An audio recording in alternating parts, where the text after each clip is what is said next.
এখন কোথাও ঘুরতে গেলে কেন জানি না আগের মতো ভিডিও করতে একদম ভালো লাগে না।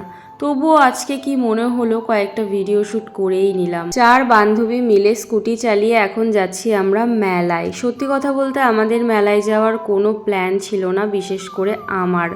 কেননা প্রিয়াঙ্কা আর রিয়ার ওদের অলরেডি 2বার করে মেলা থেকে ঘুরে আসা হয়ে গেছে, শুধু আমি বাকি ছিলাম।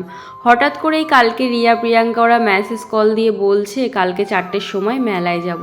আমি তো অবাক হয়ে গেছি যে মেলা 1 সপ্তাহ হয়ে গেছে আর ওরা এখন নাকি আমাকে নিয়ে মেলায় যাবে। তারপরে ভাবলাম বলছে যখন যাওয়াই যায়। আমি তো ভেবেছিলাম এবছর হয়তো ঠাকুরনগর মেলা দেখা আমার হবে না, কিন্তু কপালে আছে যে তাই হয়তো দেখা হয়ে গেল। এবার মেলা শুরু হয়েছে সোমবার থেকে আর আমরা গেছি 1 সপ্তাহ বাদে। আমি তো ভেবেছিলাম মেলা হয়তো শেষ হয়ে গেছে আর না হলে দোকানপাট বেশিরভাগ উঠে গেছে। এদিকে মেলায় এসে আমি তো পুরো অবাক হয়ে গেছি, এত পরিমাণে ভিড় আর দোকানপাট কিন্তু সবই ছিল। আর লোকজনের ভিড় দেখে মনে হচ্ছে মেলার আজকে প্রথম কিংবা দ্বিতীয় দিন। আমাদের নহাটা বাজার থেকে স্কুটি করে ঠাকুরনগর মেলায় আসতে 30 থেকে 40 মিনিট মতন সময় লাগে। প্রিয়াঙ্কা যেহেতু আমাদের শর্টকাট রাস্তা দিয়ে নিয়ে এসছে, তাই সময়ের আগেই কিন্তু আমরা মেলায় পৌঁছে গেছি। মেলায় পৌঁছে আমরা কিন্তু প্রথমে মন্দিরের ওপরে উঠে আগে ভগবানের দর্শন করে নিচ্ছিলাম। এত পরিমাণে ভিড় ছিল যে আমি সামনে যেতেই পারছিলাম না। তারপরে একটু ফাঁকা হলো, তারপরে দেখো একটু ভগবানের থেকে আশীর্বাদ নিয়ে নিলাম। এবার চলো তোমাদের একটু মন্দিরের ওপর থেকে মেলার ভিউটা দেখাই। দেখো কতটা সুন্দর আর কতটা দূর পর্যন্ত দোকানপাট বসেছে, আর ওই যে নাগরদোলা বসেছে, মানে বুঝতেই পারছো মেলাটা কত বড়।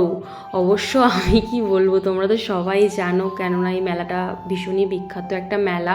এমন কোনো মানুষ নেই যে এই মেলাতে আসে, আমিই সর্বলেট আর কি। এদিকে আমার বান্ধবীরা তো দেখছি ছবি তোলায় যে যাওয়ার মতন ব্যস্ত হয়ে গেছে, আমাকেও তুলে দিয়েছে। সেগুলো তোমাদের সাথে এখনো শেয়ার করা হয়নি, খুব তাড়াতাড়ি শেয়ার করব। মন্দিরে ছবি তোলার পর আমরা চলে এসেছি পুকুর পাড়ে ঘুরতে, যেখানে বারুণী স্নান করা হয়। এসে কিন্তু আমরা বেশ কিছু সময় বসেছিলাম আর কয়েকটা ছবিও তুলে নিয়েছিলাম। তারপরে ওখান থেকে বেরিয়ে চলে এসেছি আমরা মেলায়। মেলার মধ্যে বেশ কয়েকবার বৃষ্টি হওয়ার কারণে চারিদিকটা এত কাদায় ভরে গেছে যে মেলায় ঘুরতে ভীষণই অসুবিধা হচ্ছিল।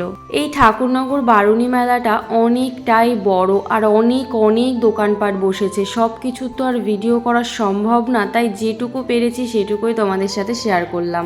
মেলায় সবকিছু ভিডিও করার কথা ছেড়েই দিলাম, প্রত্যেকটা অলিগলি পুরো মেলাটা ঘোরার ইচ্ছা, শক্তি, ধৈর্য যেটাই বলো কোনোটাই আমাদের মধ্যে ছিল না। তার উপর তো মেলায় এত পরিমাণে ভিড়ের মধ্যে যেটুকু পেরেছি মেলায় ঘুরেছি। তার মধ্যে আমার বান্ধবী মেলা থেকে কিছু কেনাকাটা করেছে, সেগুলোর ভিডিও করা হয়নি। মেলা ঘোরাঘুরির পরে আমরা চলে এসেছি খাবার খেতে। প্রথমেই খেয়েছিলাম আমরা পাপড়ি চাট। তো পাপড়ি চাটের দোকানেও কিন্তু বেশ ভিড় ছিল, তো বসার জায়গা তো আমরা পাচ্ছিলামই না, তাই দাঁড়িয়ে দাঁড়িয়ে খাচ্ছিলাম।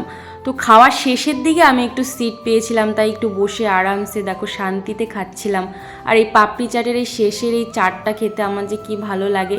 তো সেই ক্লিপটা কিন্তু আমার ফোন থেকে না, আমার বান্ধবী ওর ফোন থেকে তুলে রেখেছিল। পাপড়ি চাট খাওয়ার পরে আমরা খেয়েছিলাম ঝুরঝুরে আইসক্রিম আর মথুরা কেক। মেলায় কিন্তু বিভিন্ন রকমের খাবারের দোকান বসেছিল, শুধু আমাদের কোনো খাবারই খেতে ভালো লাগছিল না, তাই মেলায় বেশিক্ষণ না দাঁড়িয়ে থেকে আমরা কিন্তু মেলা থেকে বেরিয়ে এসেছি বাড়ি যাওয়ার উদ্দেশ্যে। মেলার মাঠ থেকে রাস্তায় উঠতে না উঠতেই শুরু হয়ে গেছিল বৃষ্টি, তাই জন্য মেলারই একটা দোকানে দাঁড়িয়েছিলাম বৃষ্টিটা থামা পর্যন্ত। তার মধ্যে নিয়ে নিয়েছিলাম বাড়ির জন্য কয়েকটা জিলেবি। বৃষ্টি থামা মাত্রই আমরা কিন্তু বাড়ি যাওয়ার জন্য রওনা দিয়ে দিয়েছিলাম, তাই আর পরের ভিডিওগুলো করা হয়নি। যেটুকু করেছি সেটুকুই তোমাদের সাথে শেয়ার করলাম।